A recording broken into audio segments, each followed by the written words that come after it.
Welcome to New York's number 2 sports show. The Rangers defeat the New York Islanders 5-1 at UBS Arena. And, a nice win for the Rangers for sure, but kind of marred in the fact that Keandre Miller and Adam Fox both left the game with injuries.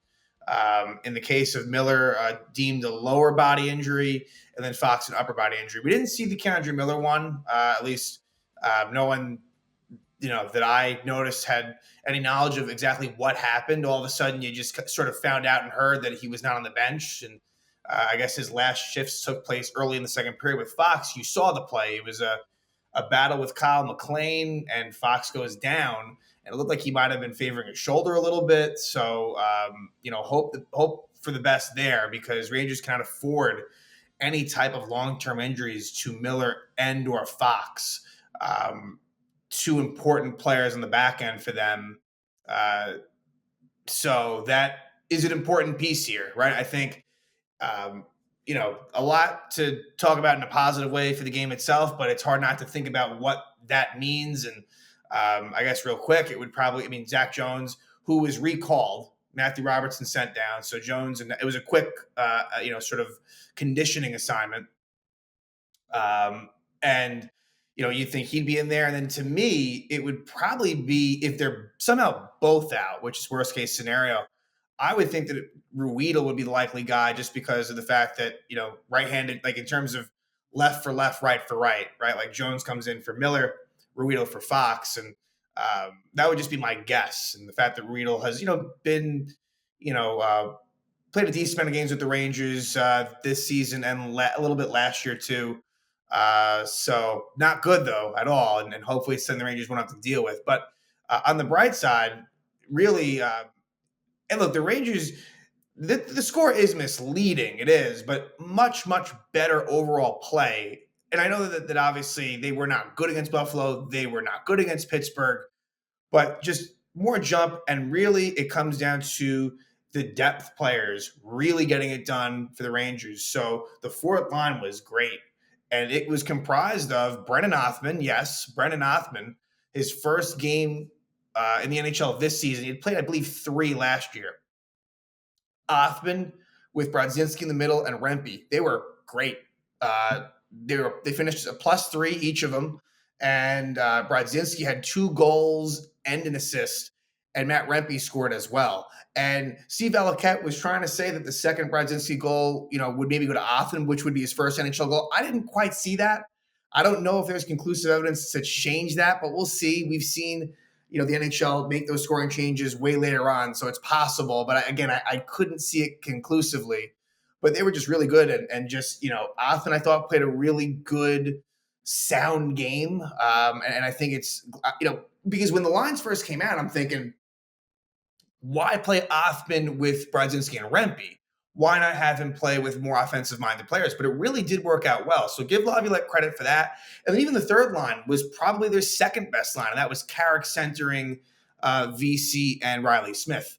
And again, the bottom 6, with it being a very lopsided score. The Rangers had a 5-1 lead in the second period, I guess late in the second period. So they were really able to just use, the entire team.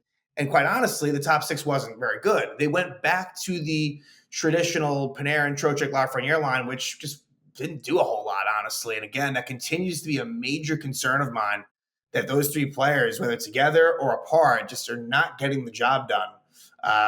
There's just no other to put it. And the other line, I didn't think they were great either, but individually they had some good moments. That's Cooley with JT Miller in the middle and Zibanejad on the wing. And they did combine Zibanejad and JT Miller being the one that scored for a goal. So that's the thing. Even when JT Miller's quiet, he has been, producing on the score sheet. I didn't think Zibanejad had a very good game around that. Cooley, I think, had some moments where he was noticeable. I think out of all of them, I'd say he kind of looked the best. But there was that. And then the defense just ended up kind of going a little bit haywire to the point where I didn't even notice it. But I think Laviolette said at the end that Zibanejad did get 1 shift on defense. And I'm not sure if this was when Schneider, if it's unrelated to when Schneider actually, after Fox goes down, Schneider blocked a shot and was in a lot of pain. And there was question as to what his status would be, but luckily he returned, so he should be okay. But just in terms of some of the ice times, like 23:37 for Schneider, which is way more than normal. Vaakanainen 20:57, which is way more for him. Even Lindgren at 24 minutes and 13 seconds, as much as he does play a lot, way more. And you know what? To give Lindgren some credit, he's been a little bit better the last few games. So hopefully somehow he can, find something in the tank. But, you would think that if he loses Fox, that is going to be a bit problematic, to say the least. So we really have to keep our eye on what happens on defense with Keandre Miller and Adam Fox. Igor Shesterkin was fantastic.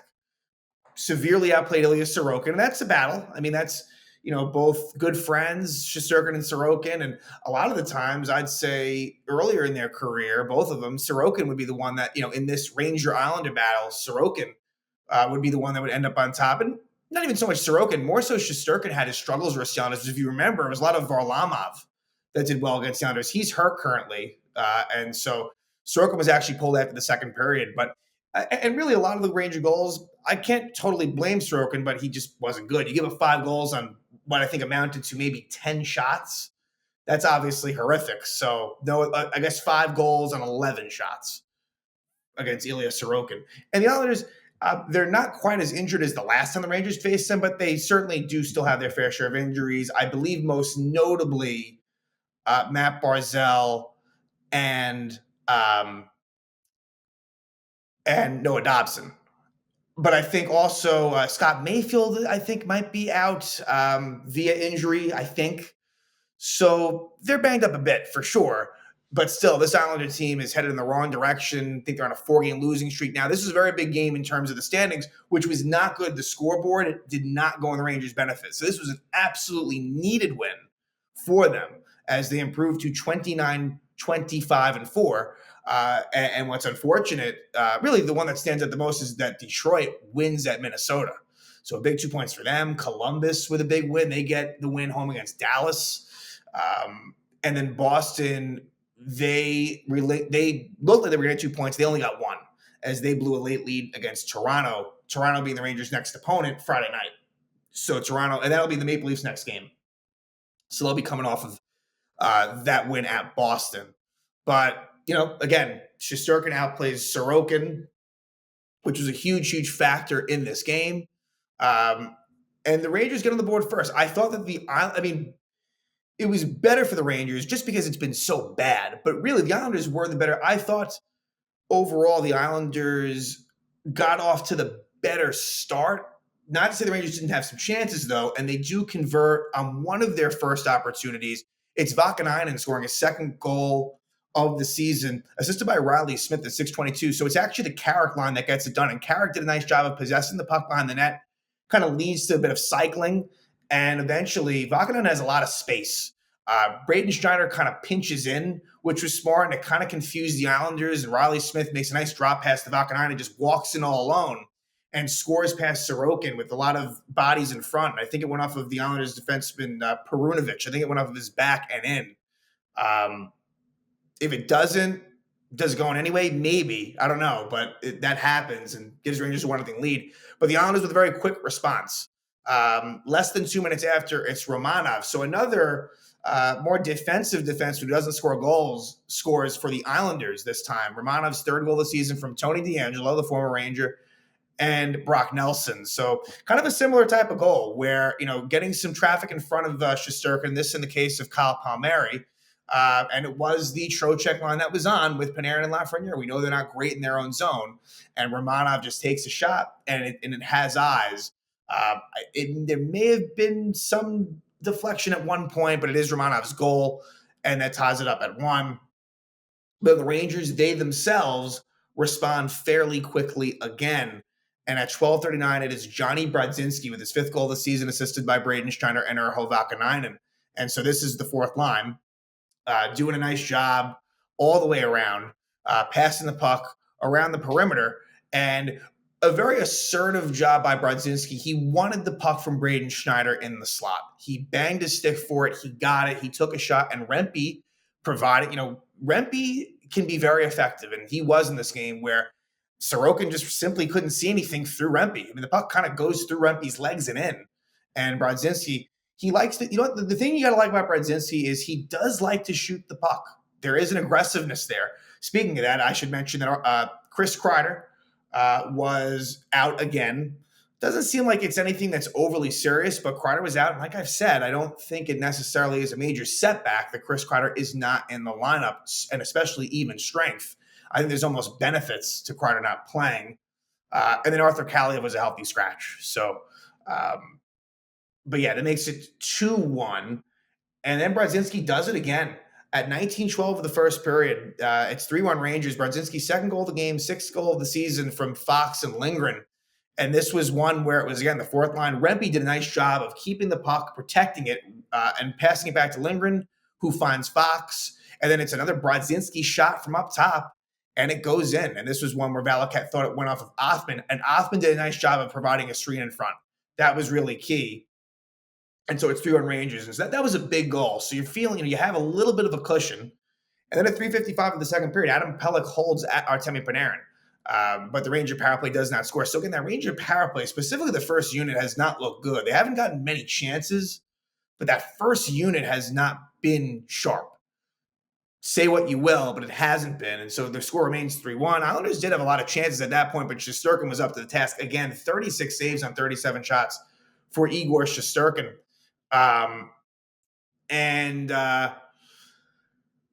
So that really was big because who knows? The Islanders make it 3-2. This whole game feels different. Around this time was when Keandre Miller is out for the rest of the game. He would not return, lower body injury. He was hurt earlier in the year and missed some time. I believe that was due to an upper body injury. So this would seem to be unrelated to that. So Holt Miller's okay. The other Miller, JT Miller, he scores his 14th goal of the season, fifth with the Rangers this year, assisted by Zibanejad and Vaakanainen.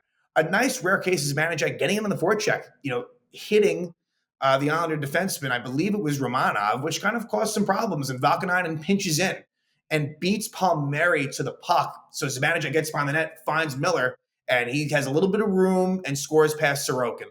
And maybe out of all the goals, maybe that's one that Sorokin wants to have back, but JT Miller is dangerous. You put him in that situation, he tends to score. Not the guy you want to go up against in that spot, and it gives the Rangers a 4-1 lead there.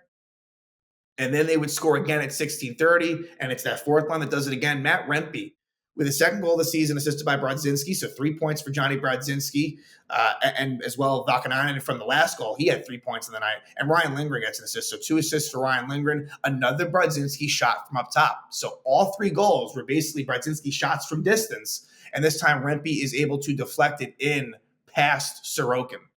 And so that makes it 5-1 Rangers. And they would pull Sorokin after 2 periods. So Skarik would come in for the Islander backup goalie. He comes in for the third period. And the one big notable thing in the third period, at 3:16, Fox hooks Kyle McLean. And on that play is where Fox gets hurt. And it didn't look great. He knew something was wrong and went straight to the locker room. Now, maybe if it wasn't a 5-1 game, maybe, and not the third period, maybe you're hoping that if it were closer, somehow it's different. But I don't know. That one concerns me more than the Miller one, just because you literally saw what happened, and it led to him immediately leaving the game. It's weird. I find as if, and a lot of it is coincidence. Some of it is real and some of it's coincidental. I feel like in Ranger Islander games, the Rangers, over the recent memory, they come out of a lot of these games with injuries. And I think it makes sense on the one hand.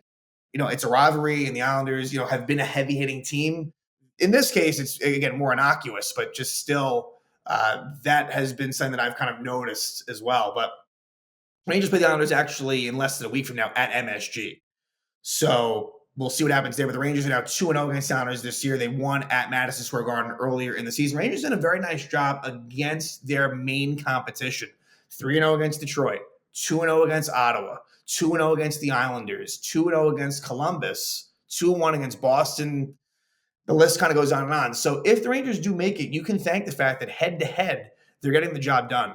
And so they are really right in the thick of this playoff race. They didn't really get the help they needed on this night, but they helped themselves more than anything with a big 5-1 win at UBS Arena against the New York Islanders. The big concern, though, is what is going to be the status of Adam Fox and Keandre Miller as they leave this game due to injury. And, we should find out soon, but the Rangers do have a little bit of time until their next game. They don't play till Friday. And that'll be a game against the Toronto Maple Leafs, who are definitely one of the better teams in the Eastern Conference. The Rangers did beat them early in the season in Toronto, but I feel as if in recent years, the Rangers have had their struggles home against Toronto. I do remember one win a couple of years ago, but besides that, it feels as if it's mostly been a losing end. The Rangers have actually had more of a winning chance on the road against them. And just in general, the Rangers need to really play better at home. I think it's been a stretch here where the Rangers, a lot of these wins have come away from Madison Square Garden. They need to start getting right at home. And that Toronto game will actually be the first of 4 games at home, and actually the last 4 games until the trade deadline. It'll be Toronto, Nashville, the Islanders, and Washington. And then you have the March 7th trade deadline. So those 4 games will probably go a long way in determining what Chris Drury decides to do. But the Rangers continue to hang on and hang in this playoff race for sure, and that was proven in this win against the New York Islanders. A win of 5-1. We'll await the injury news before the next game for the Rangers, which is Friday night against the Toronto Maple Leafs.